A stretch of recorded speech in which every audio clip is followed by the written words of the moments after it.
জাতীয় সংসদ ভবনের দক্ষিণ প্লাজায় মঙ্গলবার নবনির্বাচিত সংসদ সদস্য ও নতুন মন্ত্রিসভার শপথ অনুষ্ঠান আয়োজনের সিদ্ধান্ত নেওয়া হয়েছে বলে জানিয়েছেন আইন, বিচার ও সংসদ বিষয়ক উপদেষ্টা আসিফ নজরুল। রবিবার সচিবালয়ে সাংবাদিকদের এ তথ্য জানান তিনি।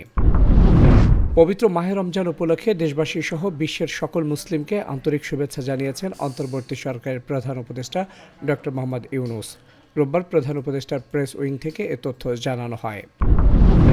সংসদ সদস্যদের শপথ পড়ানোর সব প্রস্তুতি সম্পন্ন। নবনির্বাচিত সংসদ সদস্যদের শপথ পড়ানোর চিঠি আজই পেতে পারে নির্বাচন কমিশন।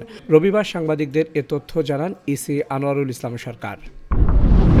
আসন্ন রমজান মাসে সরকারি, বেসরকারি, নিম্ন মাধ্যমিক ও মাধ্যমিক স্কুল বন্ধ রাখার নির্দেশ দিয়েছেন হাইকোর্ট। রোববার বিচারপতি ফাহমিদা ও বিচারপতি মোহাম্মদ আসিফ হাসানের বেঞ্চ এ আদেশ দেন। আদালতের নির্দেশ পেলে ভোট পুনর্গণনার সিদ্ধান্ত নেওয়া হবে বলে জানিয়েছেন নির্বাচন কমিশনার আনোয়ারুল ইসলাম সরকার। রোববার নিজ দপ্তরে সাংবাদিকদের সঙ্গে আলাপকালে তিনি একথা বলেন।